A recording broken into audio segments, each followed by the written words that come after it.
We are here with the 215-pound final of the Morris County Tournament at Mount Olive High School. We're going to have a battle between the two top seeds, Anthony Moscatello, a senior, 24-2 from Mount Olive, the home gym, versus Henry Forte, a senior, 20-6 from Delbarton. Now, one of the biggest upsets too with Forte, right? Yeah. Forte was a champion here last year. I mean, I shouldn't say the biggest upsets, but we know Borgia is a quality freshman at 215 from West Morris Central. A lot of predictions about him at some point winning a state title, possibly winning some sort of medal this year down in Atlantic City. And Forte beat him in a 5-4 match. Now going back, you covered the other night the Borgia-Moscatello match, and that was super close. So Moscatello won 4-3. Depends on who you ask. I didn't see any difference. There were fans from Mount Olive calling for that he was stalling at the end. Other people say he wasn't, but we see Forte getting the takedown here. Forte's the one we talked about last year. Came out of nowhere, actually filled in because they had an injury. I think to Vincent Lee last year. There was an opening in the lineup. He stepped in, won the county title, and he told me afterwards that was his state tournament. He wasn't going to try to challenge for a spot because he knew on the hierarchy of the team. And now here he is at 215 going out for Delbarton, helping solidify their upper weights, because that was the one thing in the past years. Upper weights was a problem for Delbarton, and now they seem really solidified. It was a problem for a long time, and now they've got him. And with Forte, he's actually pretty light, right? He's not like a super heavy 215-pounder, but doesn't Quant usually start for them at 215? Yeah. So you got Forte filling in. I don't know. Do you just now you're going to win a championship at 215 possibly, knocking off Borgia and knocking off Moscatello, who's a state place winner? That's a decision I don't want to make, and I know Delbarton's going to have to be talking about that soon. That's a tough, good decision that you have. Yeah. You're not crying over that. That's and that's what wrestle-offs are for as well, but I'm impressed with Henry Forte. And I used to coach at Cresco High School. That's where, he was born and raised. He lives in Cresco. So just impressed with his, got to make that commute every day, get here, and just his work ethic and how hard he works. Super impressed. He might be one of the most valuable wrestlers of this tournament, especially if he knocks off Moscatello here in the final. I would think so. If you're thinking OW at this point, as Forte leads 6-3, from what I've seen so far, it's tough. It's tough. If I had to pick, and I don't get to pick, if I had to pick, from what I've seen so far, how do you not give it to Stanich? I was going to say the Campanaro-Stanich match. Yes. How do you not give it to Stanich? But now I'm looking at, what was Moscatello in the state last year? 5th. He's 5th. Now you're knocking off a 5th state place winner. Yeah. That's really impressive. And I think, what did he win at, 57 last year? Who, Moscatello? No, Forte. Forte won it at, I want to say 65. It might have been 57, 65. It was somewhere in that way. And now you're up at 215, wrestling a guy that plays 5th in the state. I'm impressed. Oh, very impressed. It's taking nothing away from anybody. I'll be honest, I didn't think he was going to beat Borgia. Looking at it just on paper and knowing the kind of quality wrestler. I was definitely wrong. It's interesting because I feel like he goes up top with Moscatello, and then that's probably not his best approach with Moscatello.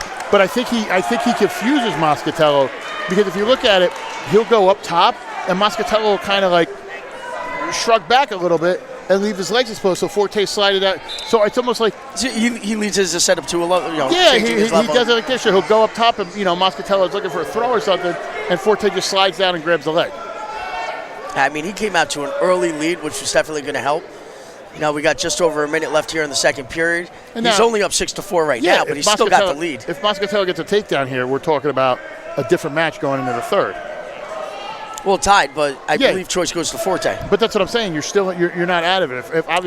If Forte gets a takedown or something here, he's running his lead more. But if you're Moscatello and you tie it up at least, you're going into the third, you're good. Well, I think here in the Morris County Tournament, you're never out of it until the final whistle blows. But you also don't want to have to be super aggressive in the third. If Forte's down and you're down 8-4, you're going to have to be super aggressive and take shots you normally wouldn't take. No, I only say that because when I was watching the Borgia, no, sorry, not Borgia, the Frayne match versus the Randolph kid. I'm going to mess up the name. I know who you're speaking of. It was Mangiacava. I didn't want to. Mangiacavelli. I didn't want to butcher it. No, it's Mangiacavelli, and then I wasn't sure. I'm just going to mispronounce it because I'm Italian. Be like, Right, Mangia, Cavatelli, and Broccoli. Or I'm sorry if I butcher your name. But, I mean, he headlocked Frayne. Had Frayne on his back. You think the match is over, Frayne gets out, and then Frayne turns around in the third period, headlocks him and pins him. Yeah. So, you know, like I said, you're never out of it in the Morris County tournament as long as the clock's still going and the whistle hasn't blown. Forte is going to take down here, heading into the third, down, or up 6-4, excuse me. So this is where I felt he had the advantage. If he got to this point, it's 6-4 going into the third. Forte's going to take down. If he gets the escape, he's up by 3. Even if he gets taken down, now you got to let him go again and take him down again. Exactly. And honestly, if I'm Moscatello, and if you feel you can't turn him, cut him. Just let him go. Try to take him down. You're going to need to regardless.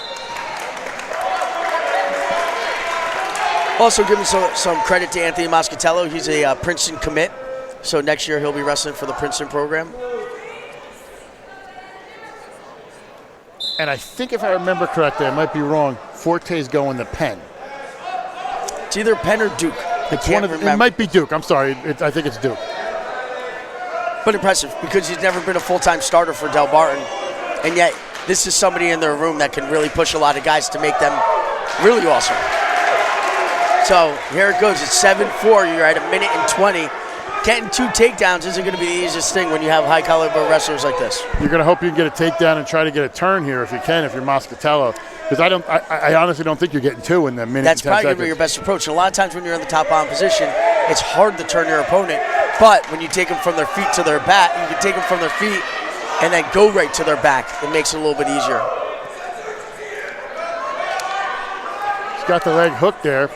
This is only helping Forte right now. Moscatello's got to break that grip if he wants to get around. No, Forte was smart. He shot in. He stayed offensive, right? With 45 seconds left, he's still trying to get that takedown, which doesn't allow Anthony Moscatello to work on getting his takedown. So eventually here, I think Tim's the backup official, sorry. The official on the mat right now, if they're just going to stay there, you might as well call the stalemate. It's 30 seconds left. Even if he breaks it, he gets the 2. He's just going to hold it. I mean, I think a stalemate call should be called. And you see Coach Barchetto going nuts, calling for the stalemate, calling to go back to neutral. But listen, with 16 seconds left, it's got to be a feet to back or it's over. Moscatello's got to put the pressure on hard. 10 seconds. Here we go with 5 seconds left. I think we're going to call this a win for Henry Forte. Man, I'm impressed.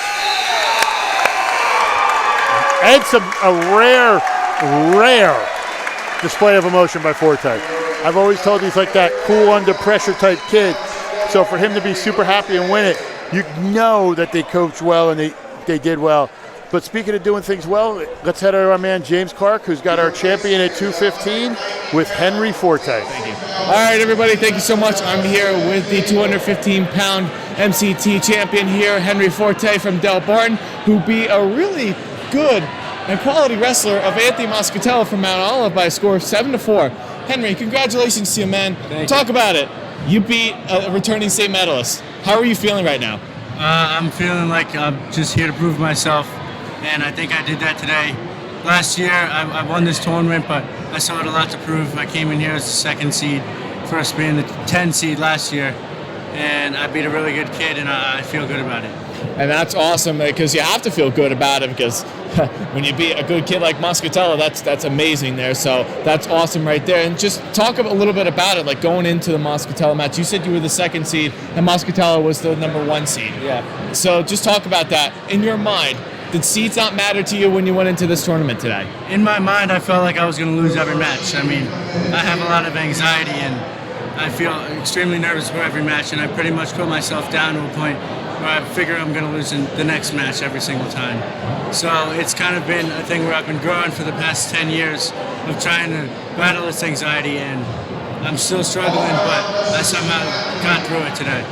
And that's just awesome thinking, man. I mean, I know it may sound harsh on yourself when you think like that, but if that helps you to win every single time out, it really leads you to success, and that's exactly what it did to you today. So, Henry, celebrate this. Congratulations to you. Now we'll go back over to the scorer's table for more stuff. Thanks so much, James. Great job. two-time champion who came out of nowhere. If we went back 3 years, we wouldn't even have known the name Henry Forte. He's going to walk away and put 2 championships on his mantle for being a 2-time MCT champion. And I expect good things from him if he makes the state tournament this year. But I also expect good things from our sponsors, so check them out. We'll be right back. Special thank you to all our sponsors who helped make these videos possible this week. Harrington Construction and Company, Harrington Services and Demolition, W.J. Harrington and Sons Contractors, Hoffman's Supply, Home and Garden Center, and locally, the 19th Hole, Ginza Bar, Restaurant, and Sushi, Mount Olive Plumbing, Heating, and Air, Sports Clips of Flanders, The Market Tavern, Sub Pub Submarines and Sandwiches, The Marketplace, Wicklow and Loreno Landscaping, OMG Burger and Brew, and then the man I can't forget, Dan Warnikoff, Champion Athletes. Dan is the man if you want to get nutrition done right. Thank you for tuning in, and we hope to see you next time.